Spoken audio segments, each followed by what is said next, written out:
Hey everybody, welcome to Losing Your Mind with Chris Cosentino. I'm your host, Chris Cosentino. We are here to talk about people that inspire, and all my guests are inspiring in so many different ways. And I'm really looking forward to digging deep into how they got to where they are, to the top of their game, how hard they've worked, how much they've given up, and how they're giving back. So without further ado, here's our next guest. Hey everybody, welcome to Losing Your Mind with Chris Cosentino. I am here with Alex Talbot. And for those of you who are now in this new world of using YouTube and using, the internet to find things, he is the first. So Alex and his wife, Aki, created Ideas in Food.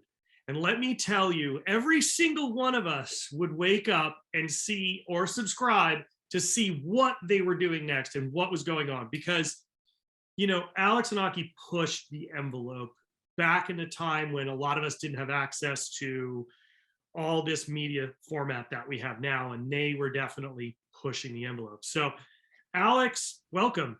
Thank you. Thanks for having me. I appreciate you reaching out and us being able to coordinate some time to sit down in your library. We go way back, right? Like we go back. We actually go back longer than I think you remember. No, I remember. So the first time, for folks out there who don't know, the first time I met Alex was I was on a dinner date with my wife for our anniversary. You remember. And we went to Clio in Boston.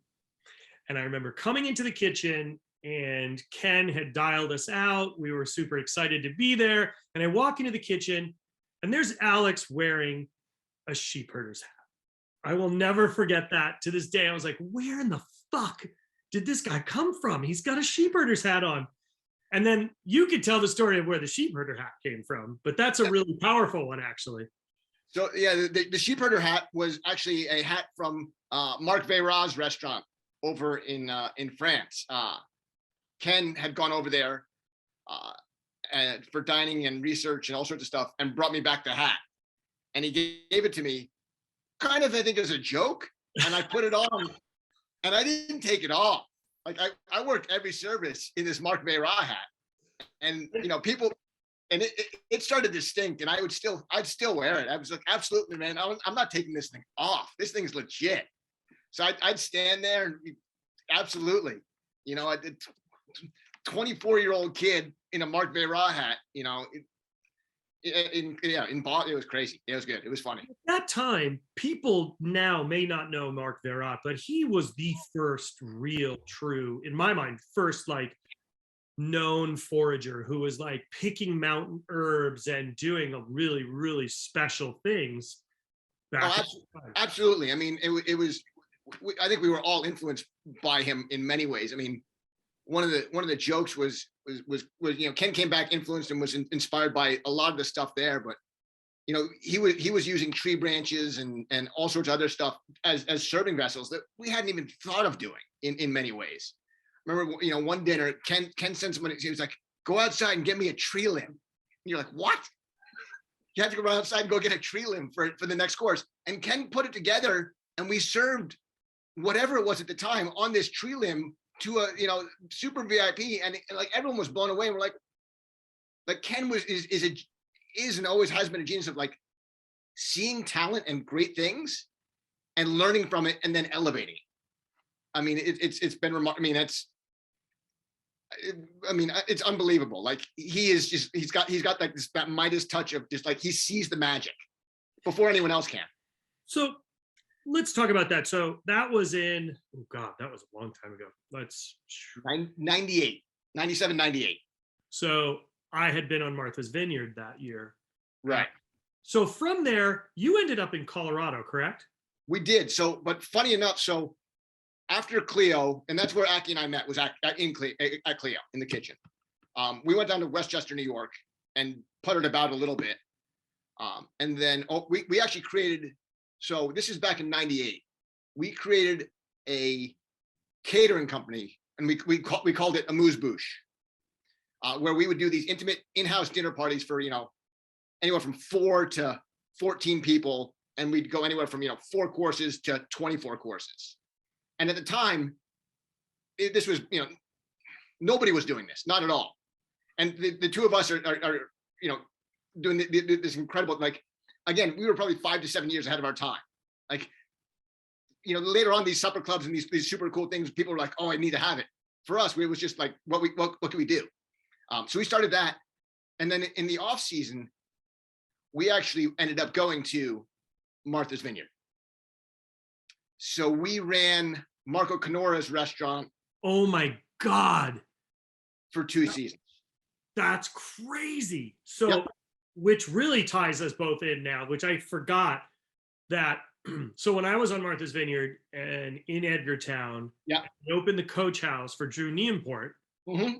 Marco Carnora was on island at the same time running his mom's restaurant, which was called, what was it called again? La Cucina Ristorante. La Cucina Ristorante. And I actually had a cook. We shared a cook. And she used to come in and complain that he was so tough. And I was like, yeah, because you're not that good. Yeah.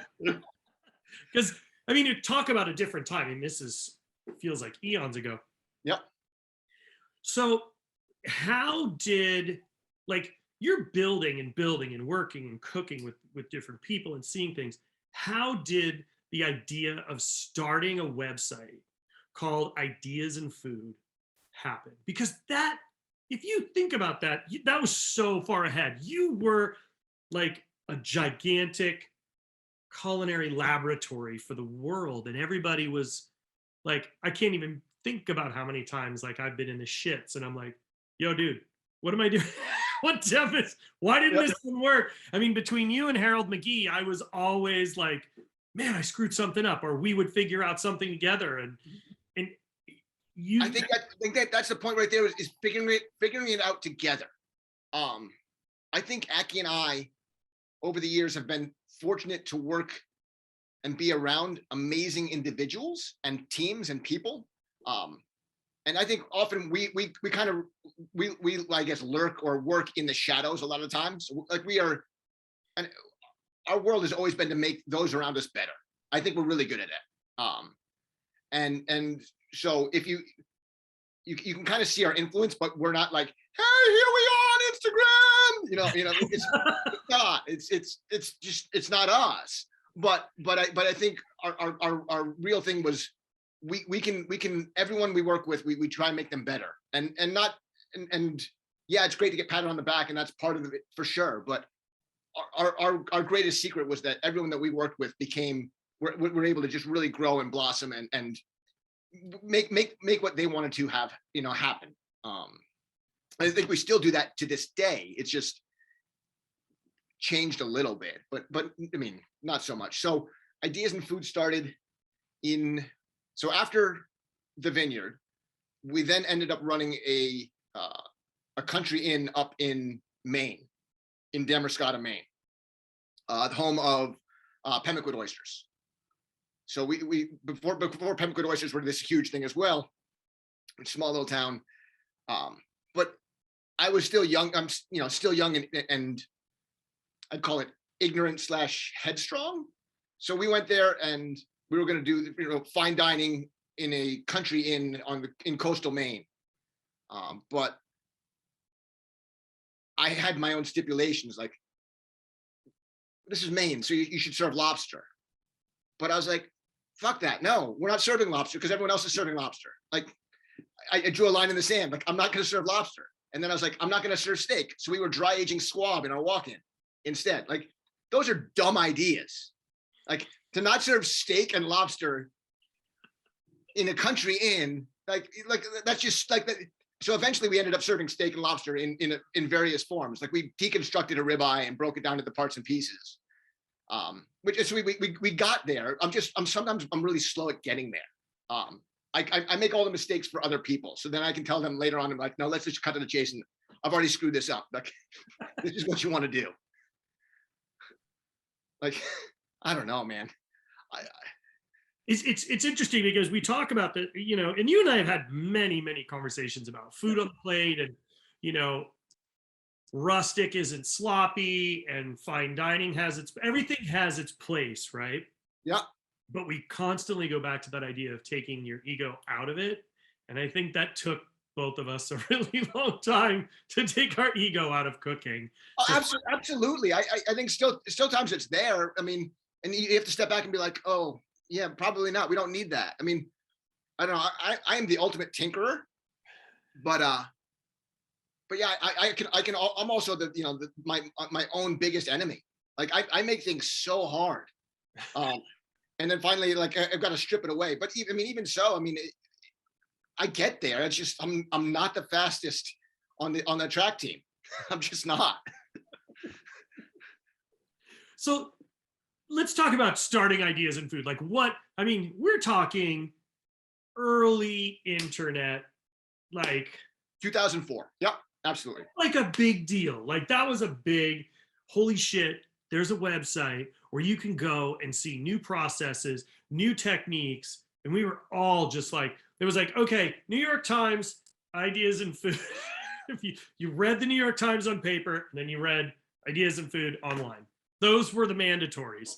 And it really changed the game for a lot of us because it made us think about what we're doing. It gave us technique styles. It made us think about basic things that we were already doing and what we may be doing could do to improve it. There was the salinity process that you and I talked about over and over again, salinity to palate to then making it be consistent with the food. Yep. There was so much there, so much knowledge that you were sharing.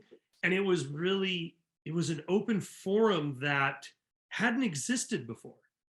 So I think ideas in food stemmed in some ways from our isolation.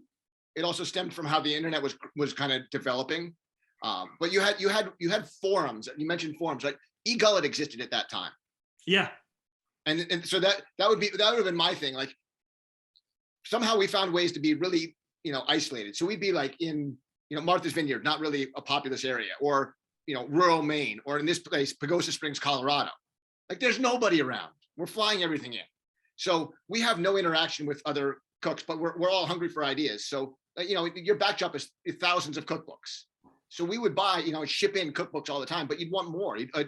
And so you'd watch people's dining experiences on eGullet, going to the French Laundry or going to Michel Bras or going to Marc Vera on Lake Annecy.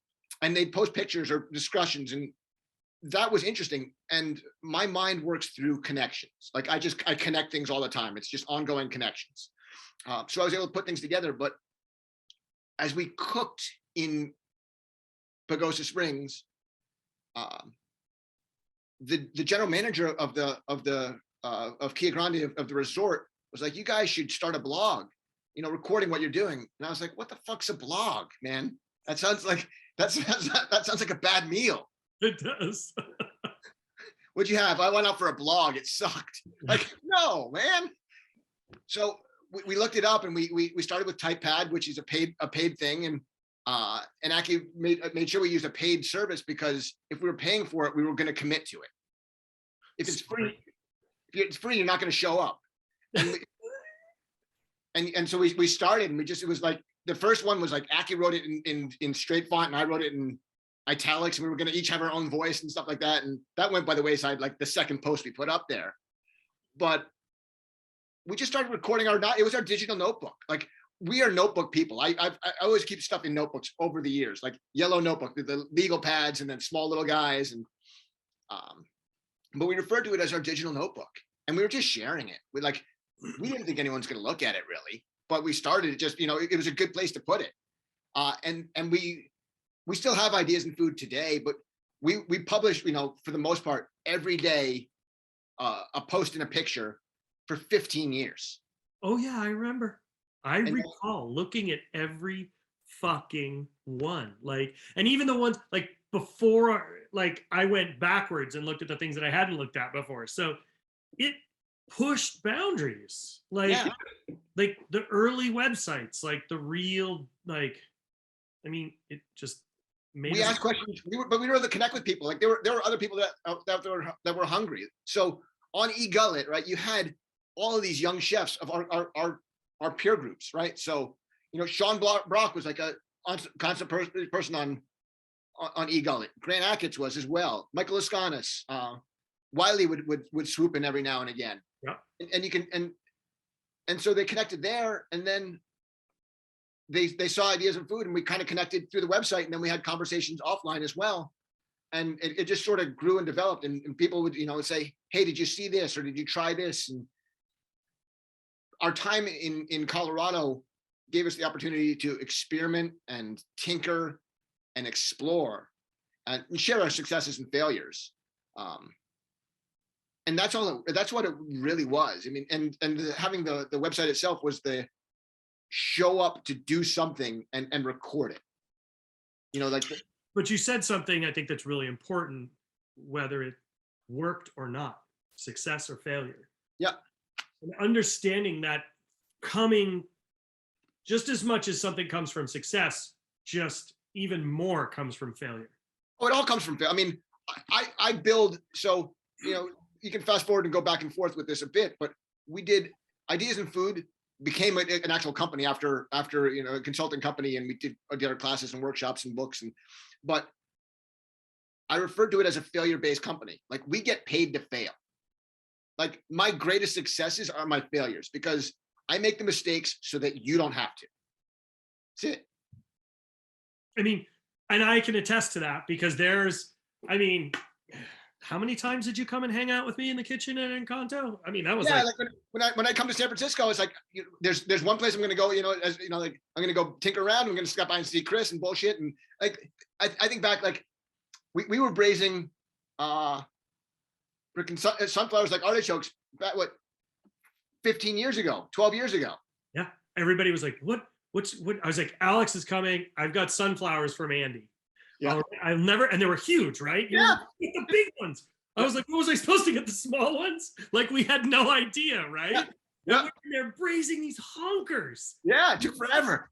And it took forever, but they were great. Yes. Yep. And that changed us. Like, that was that moment where we just went, because I think Andy thought we wanted all the sunflower seeds, but we spent a good 20 minutes brushing sunflower seeds delicately so we didn't break the sunflower head. Yep. But if it wasn't that, it was you and I tinkering around with gluten-free pasta in the extruder, or figuring out, like, do you remember the day that we made sea urchin noodles, where we took the sea urchin vana and put it in instead of water to extrude the noodles? Yeah. And I was like, oh shit, again, we need a separate pot to cook them because we're going to poison somebody in the dining room. Like, those were powerful days of playing. Yeah, but look, you've always been ahead of the curve, though. I mean, like, you think about what you did in your early days. And I'll say your early, like, from all your odds and ends, and, like, I don't know. I mean, you've always asked questions and explored, and and you still use it today, which is like the grated tuna heart, like, brilliant, like, genius, like, and today it's commonplace, but 10 years ago nobody was thinking, right? And I think it was connecting all these kind of electric minds and these ideas that would feed off each other. I think it was kind of like a circuit. Like, you'd get all these circuits together and you'd get something greater out of it. It was, I think it created it elicited conversation between people that wouldn't normally have conversation too.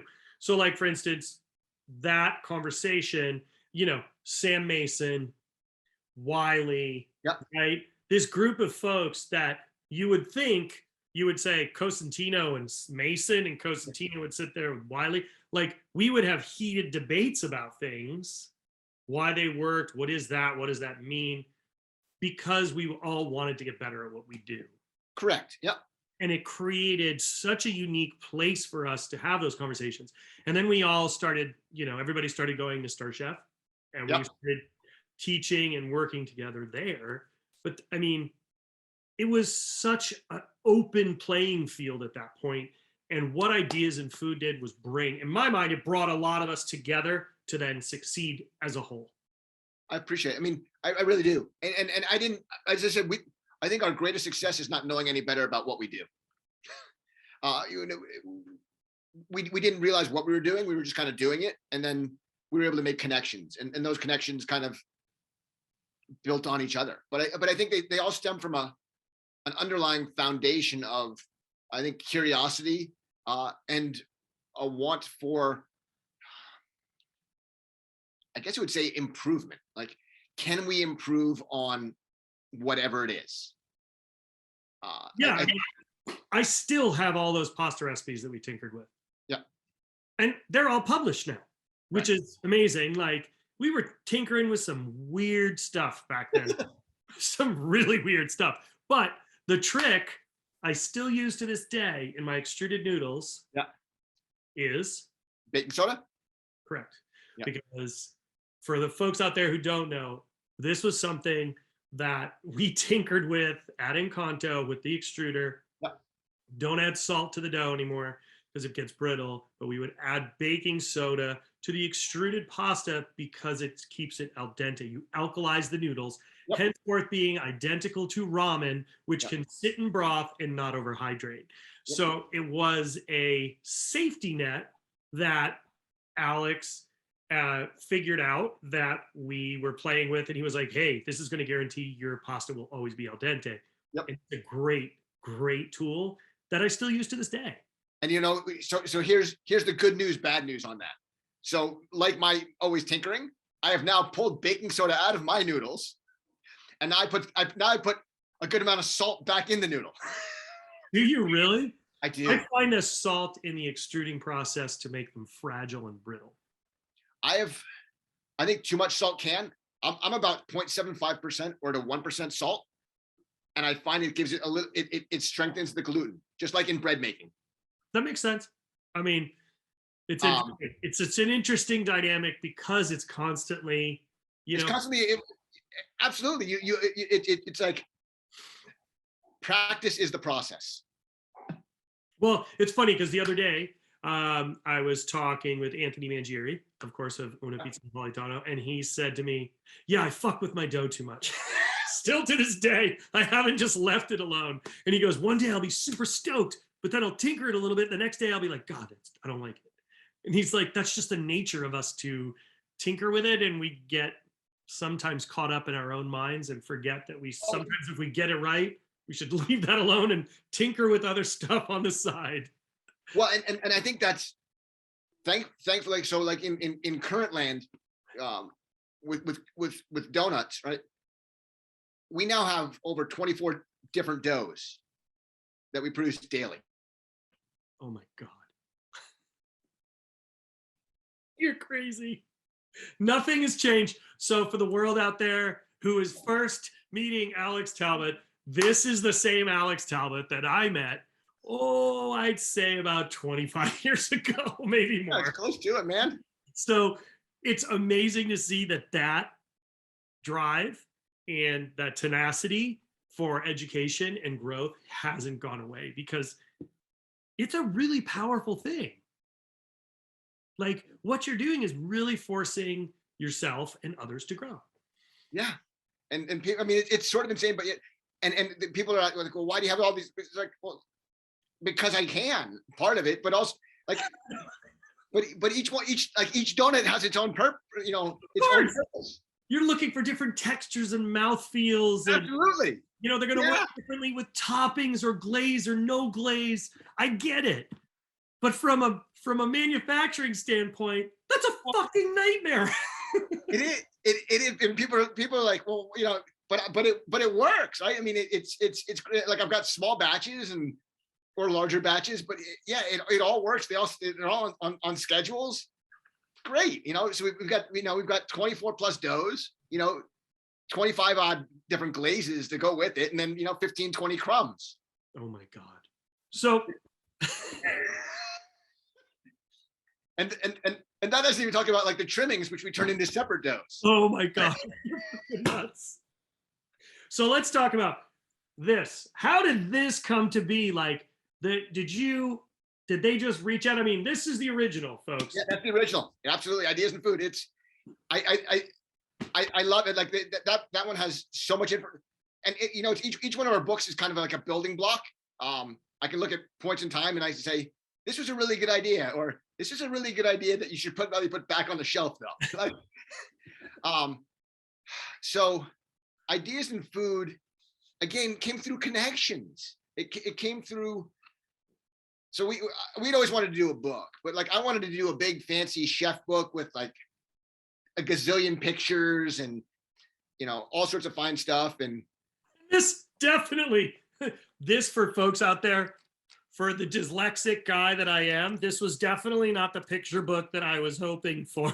yeah, no, and Formulas, mathematics, lots of reading, no pictures. I think there was one or two drawings, maybe if I was. No, I don't think it wasn't. That was the next one. Yeah. I was like, oh my God, this is crazy. But it works. It works. And it was where I could go to understand what the rest of the world was doing because I was too stubborn to actually try it. So I'm like, locust bean gum? Like what else? What else we got in here that was like gargum, which is carrageenan. All these things that now are the norm. Yep. This was, I was just like, what? Yeah. What is cellulose? How about transglutaminase? Transglutaminates. That was, that was the time that you and I spent, I think, 3 days gluing shit together in the kitchen. Or how about remember the time I actually stopped by and saw you were doing the dinner with Michael Ruhlman in Manhattan. Oh, that's right. And you were braising lamb necks. Yep. We reminisced on lamb necks. Lamb necks, the greatest cut of meat that nobody knows how to use. Oh man. Yeah, we would grind Meyer lemon, garlic, and fennel tops to marinate them for 24 hours and then put them on racks and slow roast them at like 200 degrees for like hours. They were magical. The ones I saw they were magical. So, years ago up in Maine, we used to get whole animals in, again, not knowing what to do with them, kind of fumbling along, like I'll make the mistakes for you. But, each lamb had one neck. So I would slowly braise it and then take the meat off the bone and roll it up and then glaze it and serve it on mashed potatoes with spinach. And then eat it by myself in the in a corner. That was my dinner. What's funny now? Lamb neck is one of the #1 cuts used on airlines. It's got it. I mean, lamb, it's delicious. It's tender. It's you're not overcooking it. Nope. And, if it's butchered properly, they can take out the tendon down the middle and they get 2 nice fillets and they have perfect. It's funny. So go back and look on Ideas and Food. So I've got pictures of us out there in Colorado where we actually deboned all these lamb necks, inverted, like cut them in half and inverted them. Oh, don't tell me I just lost you. These perfect blocks of lamb. It's so funny to think about all that stuff and how it moves forward. Like, so what year was this? Give everybody an idea. What year did this come out? 2009, 2010. So this was pivotal for a lot of folks. And if you didn't have it, there was like 2 books that were like mandatory. You had to have Ideas in Food, and then you had to have On Food and Cooking because it all. I mean, Harold. I mean, it is just, you had to have that. Like, I think ours is merely, kind of standing at least trying to stand on the shoulders of Harold McGee, for sure. I mean, I don't think any of us would be where we are without his constant work. How dog-eared is yours? Less dog-eared and more like just underlined. So here's my. You have the original, the blue. Yep, there it is. The first one. Yep. And I wonder if it still has that person's name in it. Who you stole it from? No. So this was given to me by a woman who was working with me. She was a pastry chef working at Red Sage, and it wasn't part of mandatory reading. And then when I moved to California, I was fortunate enough. Harold signed it for me. Oh, that's cool. But this book, like, is the catalyst. Like, yeah. And when something doesn't work, go here. Yep. So moving on, like, yep. Then came this guy. Maximum Flavor. Yep. I think that's really a dark horse in our world, in the sense that it goes from, I think, the handbook, which Ideas in Food is, to a workbook. I think it's a good translation, but not many people. It didn't sell nearly as well as Ideas in Food, but I think there's actually more approachable stuff in there. And do you think it was because of the timing? My timing sucks, Chris. We are Well, always let me, because at this, and what year was this? Did this book come out? 2013. Okay, so that's like in the midst of Adria explosion. No, Adria was pre that. Absolutely. But people were now having access to a lot of those things. Yeah. Yeah. When I say Adria explosion, I mean the books being released and information being out there. So basically, at that point, this book is competing with the information that Adria's books are putting out there because people are looking at it as another form of information. Right? Yeah, I think his stuff was out closer to the 2008, 2009 when Ideas in Food was. His stuff was starting to push out that way. I think Maximum Flavor. I think it goes with publishing too, and you've published books, so you've faced the struggle. Yeah, I don't know if I was publishing books, but I think for me, this had so much to it. It was very visual, but also you were showing people that, here's teaspoons and here it is in grams. Yep. Talking to folks about the difference between using the English style of measuring, which we were doing, cups and teaspoons, compared to weights, which is in grams, which is a more accurate, precise form of measurement, but also really explaining the hows and the whys things work. I mean, it was such an eye-opener. But Maximum Flavor, I think it goes to that growth and that building and that who we talk to and expose ourselves. So like in Ideas in Food, we created a no-knead brioche, which is great. Like you just mixed everything together in a bowl, let it proof overnight, and then so we did a bunch of no-knead breads. Again, borrowing from Jim Leahy, but then he had the no-knead bread, but we wanted to make a no-knead brioche, which I hadn't seen. We created that. A few years later, we'd become friends with Francisco Magoya, and ended up visiting him up at the CIA because he was teaching up there. And he sat us down. It was at Apple Pie Bakery. And we were going up there to talk about actually the cultured coconut that's in the back of Maximum Flavor. But he gave us all these pastries to try, and he gave us 2 brioches to try. And he's like, "Which one do you like?" And I chose brioche B. And he's like, "Well, that's actually your brioche, the no-knead brioche." I was like, "But it's different." He's like, "Well, yeah, it's a King's brioche." I said, "What's that?" And he's like, "Well, I doubled the butter in it." I hadn't even thought of like doubling the butter in my brioche, which was already, so he did. And I was like, well, that's a great idea. And I, wrote it down and put it in my back pocket. I was like, I'm stealing that for a rainy day. That rainy day is actually what we ended up turning that double butter brioche is what became the donuts that are in Maximum Flavor. And those donuts are what we used as the foundation for Curiosity Donuts. That's amazing. Isn't it? It's like how those little tidbits stick with you over the years. It's all tidbits. So, I mean, if you want to look at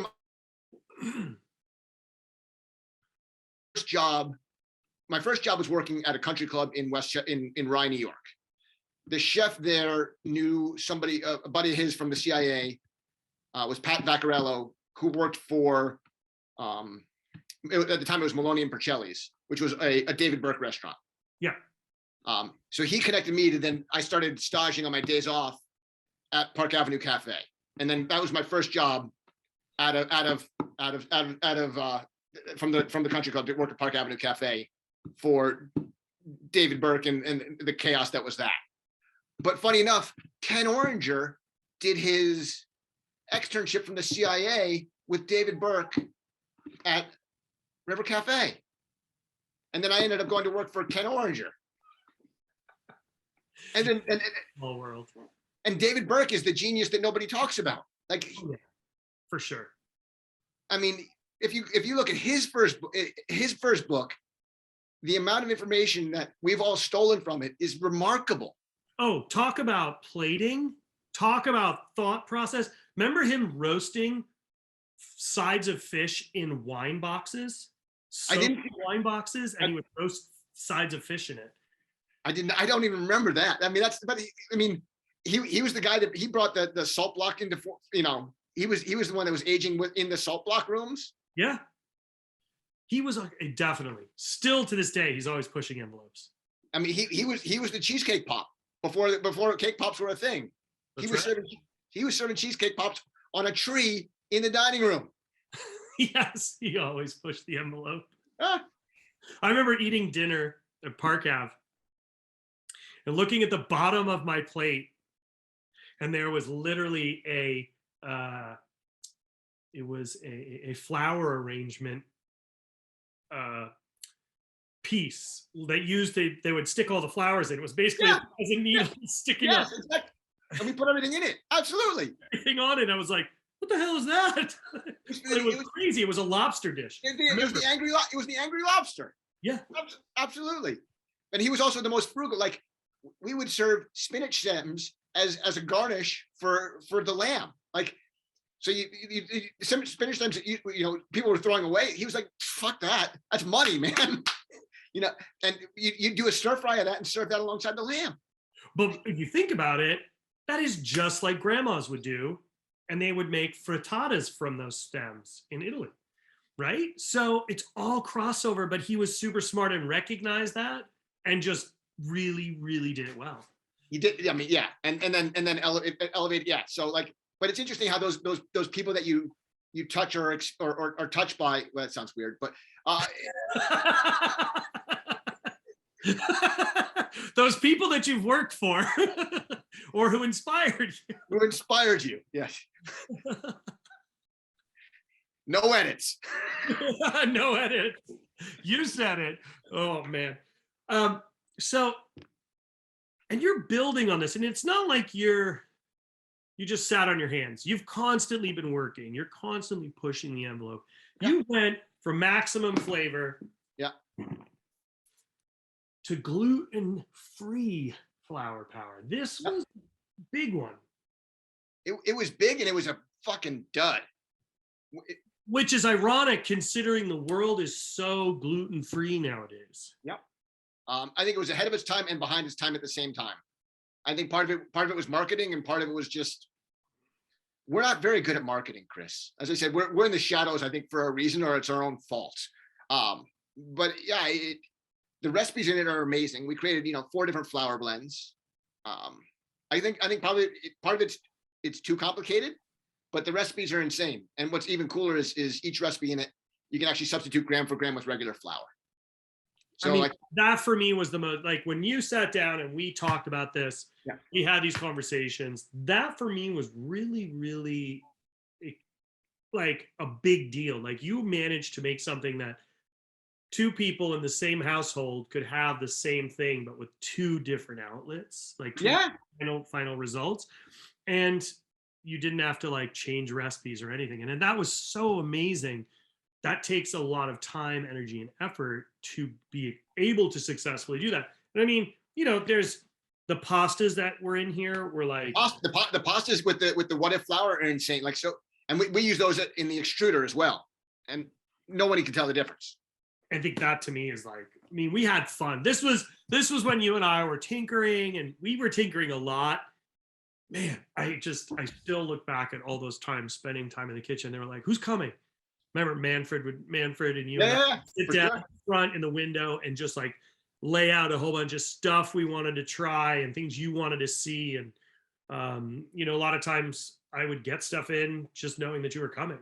Cool. I mean, again, Encanto was such a great, besides it being a tiny little space, Jesus, but, I don't know. I mean, it was like it was very electric. I mean, it was light bulbs going off. It was nifty. I was constantly, I think, blown away by the ideas that you brought forth, and then that I could then steal. It was great. I never heard that. That was a new one. Thanks. I just feel lucky that we had the time and the opportunity to play and to tinker, because that doesn't always get to happen. It's really hard for people to be able to work together when they're in completely different parts of the country, but also feed off each other. And I think that's what Ideas in Food did.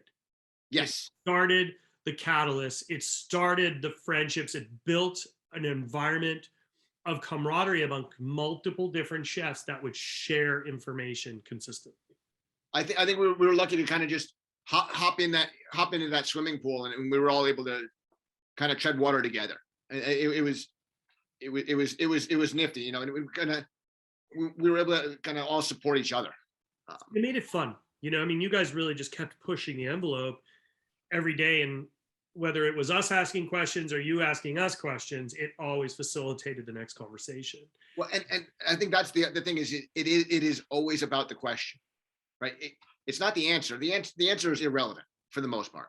But I think those that can ask really good questions, that is, and questions come through observations. Like when I hear a great question, I'm like, fuck, why didn't I think of that question? I don't care about the answer, but why didn't I see it to be able to ask the question? Like that's what chops my ass. Like if I don't see something or observe it, yeah, I mean, it's being able to observe and ask the questions and find those questions. Yeah, I don't know. It goes along that line of, you know, it's not about the destination, it's about the journey to get there. Oh yeah, absolutely. I mean, it for sure is. Though, however, it really is nice to get there and put your feet up and drink a beer. So the destination's quite nice as well. I'm not saying it's not, but it's about enjoying the road to get there, because It is. That makes it a lot more palatable, a lot more fun. It just really excites you to get to that end and say, okay, what's the next puzzle? Yes. Okay. So, but there's that. So it's one of those things that like I love it and hate it at the same time. Like when shit's going wrong, or you like it's the 10th time you're doing this thing and you know it should work and it just doesn't. You know, something. You know, what's the whole thing about insanity? Just repeating yourself again and again. But part of it is, I know, like you know, there's an answer. You know, there's a way to solve it. And it sort of sucks to be going through it, but when you get to the destination, when you actually solve it, you're like, fuck yeah, I did it. Like we got, like, you get it and you're like, nobody's doing this, or you know, we were, you know, potentially the first, or yeah, I mean, it's nifty. And then you get to share it. Yeah, it's cool. I think that's what, you know, I think it's what I'm doing in Donut Land now. I mean, that's just how we stumbled across it. Like, yeah, like why 24 doughs? Because we can't, but it's like each one's a challenge. Each one's like, okay, how can we do something even cooler? So let's talk about Curiosity Donuts. When did that start? So it started, we opened in October 2015. We had used to live down in Levittown, Pennsylvania, had moved up to New Hampshire. Because of some life situations, we were moving back to Pennsylvania. There was a farmer's market in Stockton, New Jersey, that we used to go to, and I always wanted to, again, living a lot in the digital landscape, we wanted to have something brick and mortar at some point. And there was a space opening up in the farmer's market. Mind you, we still lived in New Hampshire, looking for a place in Pennsylvania. And we talked about the manager of the market, because I saw an ice cream machine for sale, which started the conversation. I was like, oh, I can get an ice cream machine for sale for cheap from this farmer's market. Well, they wanted $28,000 for this ice cream machine. So I wasn't buying an ice cream machine anytime soon, but the ice cream people had gone out of business. So there's a space available. I said, okay, I'd want to do maybe ice cream there too, but I want to do frozen custard. She's like, well, they just went out of business for not selling ice cream. So what else are you going to sell besides ice cream? I was like, I don't know, donuts. She liked the idea. I liked the idea. Aki was like, all right. So long story short, we said, we created Curiosity Donuts. So I was reading a book at the time about curiosity conversations by Brian Glazer, the producer. So I had curiosity on the mind. So that's where the name Curiosity Donuts came from. It was, you know, sort of stems from ideas in food, I guess. And always asking questions. So we said we'd open the donut shop inside a farmer's market in Stockton, New Jersey, in a month from when we did, but we still lived in New Hampshire. And we had family or friends down in Pennsylvania. So I figured if we said we were going to have a business down in New Jersey, Pennsylvania, our house would sell really fast. Like I was going to work with karma. I was like, if I'm going to start a business, karma's going to help me out. And my house will sell really fast and I'll be able to move down and no problem. Boom, boom, boom, boom, boom. Karma did this. So we opened Curiosity Donuts, but I commuted for 7 months from New Hampshire to Pennsylvania. But we that's healthy. Yeah, it was healthy. It was good. But we started with, so when we were developing the recipe for the Curiosity Donuts, we started with, well, you'll appreciate this. We knew we had a really good donut recipe from Maximum Flavor. We talked about that earlier. But I was like, well, that recipe works and it's published. We can't use that recipe. We have to start from scratch. Okay. For those of you out there, that is a typical Alex move. Yeah. I have something that works, but I'm not going to use it. I'm going to do it the hard way and start over. Oh God. You couldn't have just started with that and tinkered with the other one.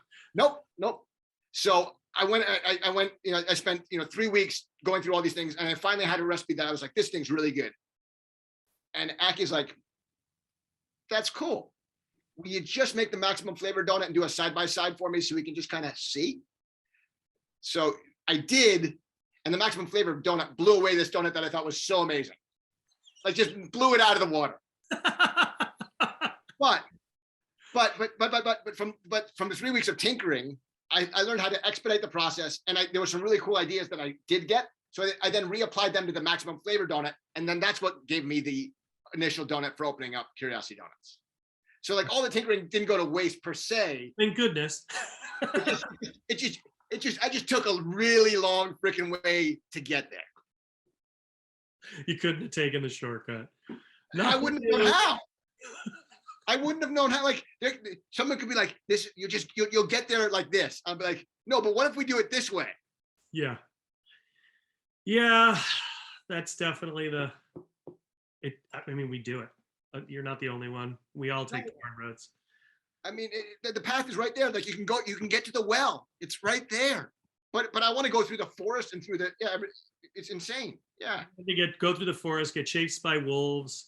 Do the whole 9 yards. Crazy. So yeah, we started with we did that, and then I was gonna do I had a drop donut for a donut robot as well. So there was a donut robot at the farmer's market that I was going to use to fry both kinds of donuts, and I cleaned it up and tested it and turned it on, and it got hot, but I didn't really test it. I just made sure it got hot. So the morning of opening day, I'm there and this thing gets hot and then starts cooling down. So this fryer's not working. So there's actually other fryers in the kitchen. So I turned those on and used that. But I couldn't obviously use the attachment for it. So I'm sitting there putting donut batter into a pastry bag and piping it into the oil and making these long johns of sorts. So I had my drop donuts and then my yeasted vanilla and chocolate donuts.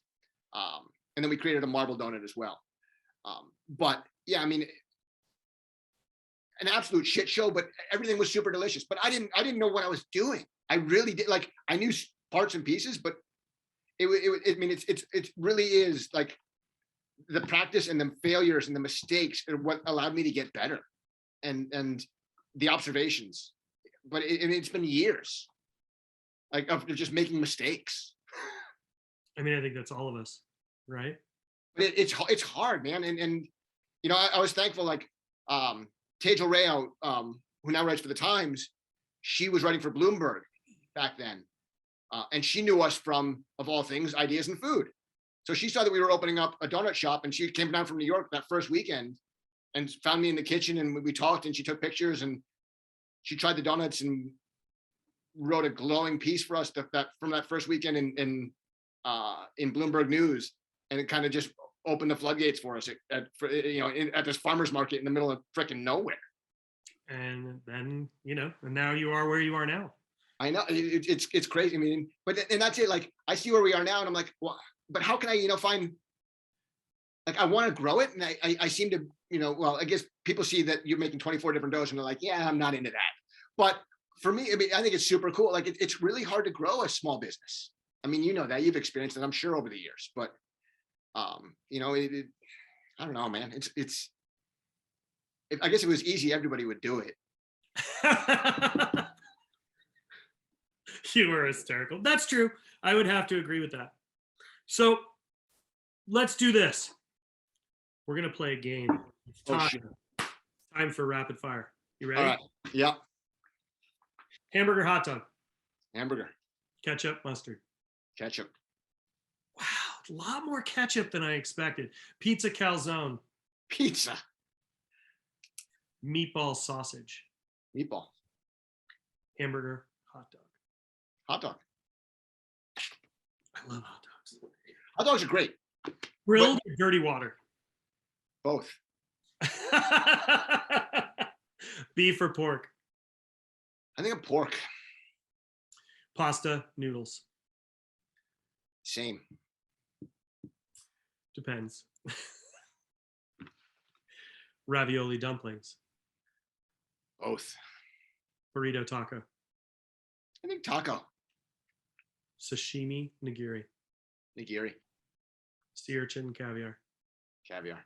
Lobster, crab. Is it picked or am I picking it? From the guy who takes the hard way. He doesn't want to pick his own fucking crab.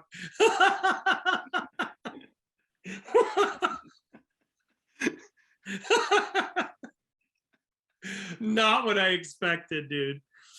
Oh my God. Your choice. I'm gonna go still lobster. Lobster salad. I'm a lobster roll guy.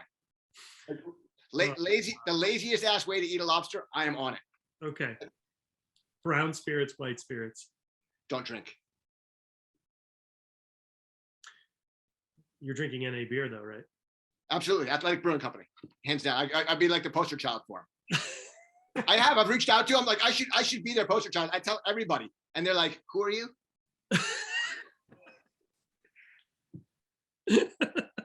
They're like, ideas and what? Oh my God.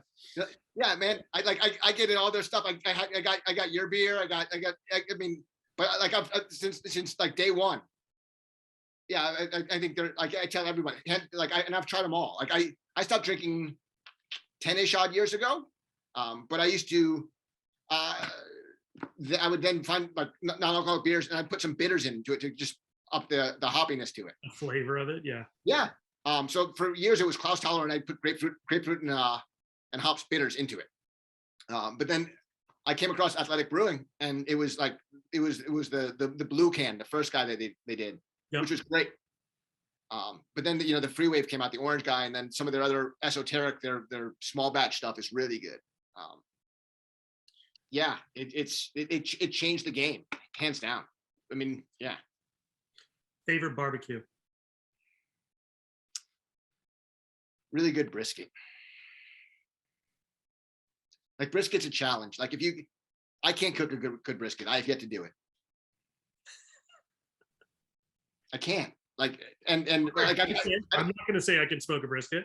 There's no... and I go out for brisket and I try it all the time and I'm like, oh, this is shit, but I can't do it. But Wow. Okay, leavened or cake donut? I do both. Yeah, but what is your favorite to eat? Oh, yeasted. Yeasted is more of a challenge. Which is, I'm not sure more of a challenge, but I like yeasted action. But that said, like we've got some that actually use both. Interesting. Like an angel biscuit. So we make an angel pillow, which is it's a biscuit dough that's leavened with baking powder, baking soda, and yeast. Magic.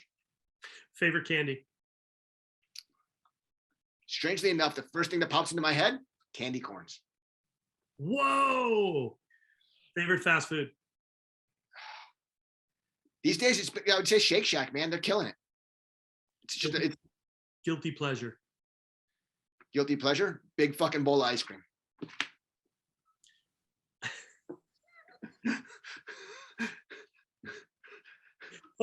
Chocolate or fruit? For what? To eat. To eat? Yeah. Neither. Donut. You don't eat chocolate or fruit? Oh my God. All right. How about this one? Kimchi or sauerkraut? Oh, kimchi, hands down. Spicy or not spicy? In the kimchi? Spicy. No, general in life. Oh, spicy. Like moderately, like not like ripping you, like killing you. Like I watched you die, but like that, like spice with character is good, but not like eating chilies for no. Like spice is good. I don't mean like that. I mean, do you like spicy food or not spicy food? Yeah, I like some spice. I do like, but it's got to be balanced. Like you can't just like make mac and cheese and then douse it in hot sauce and be like, well, that's good. Like no, like yeah. Not at all. Nope, can't do that. Can't do that at all anymore. What would be your last meal? I don't really care as long as it's with my wife and daughter. That's a great answer. I like that. So, Alex, if people want to find you, Yes. best way to do that. Digitally, Ideas in Food, and then Curiosity Donuts on Instagram. I think that's probably the biggest thing. Ideas in Food, the blog still exists. It is still a huge entity, but we've posted on it really sporadically since pandemic started on. But that's still a great place for people to go and do some cool absolute research. Well, the irony is everything that we did was probably 5 to 7 years ahead of its time. So if you go back to like 2015, post from then, you're going to see all the current stuff that you're seeing on Instagram now. Just we did it back then. It's amazing. I love that. And so, folks, if you want, make sure you take a look out. You can get this one. You can get this one. You can get this one. And trust me, they're all going to help you. Whether you're a home cook, whether you're a chef, doesn't matter. All of those books will guide you to make better food, which Alex has done for all of us. Alex and Aki have done this for years, and they've done it in such a graceful, fun, and collaborative way that we can't thank them enough. So, Chris, man, thanks again. This has been a blast down memory lane and towards the future. I'm excited. I mean, I love that you're doing this and reaching out to all kinds of smart people, and then me. Oh, come on. You really forced us all to think again. So thank you. And please give Aki my best. And absolutely. I can't wait to come and do some donuts. Yeah, absolutely. Come out that way. I'm trying to figure out timing. My son is starting to look at colleges, so we might be coming out there and looking at a college events. Come check out Donutland, or maybe once this world balances out again, they would come do some donuts out in your backyard. I love it. Awesome. Thank you for joining me. And folks, make sure if you're headed to Pennsylvania, make sure you go check out Curiosity Donuts, but also go to check out Ideas in Food. Alex and Aki have so much to share. There's so much knowledge there. It will definitely improve your food.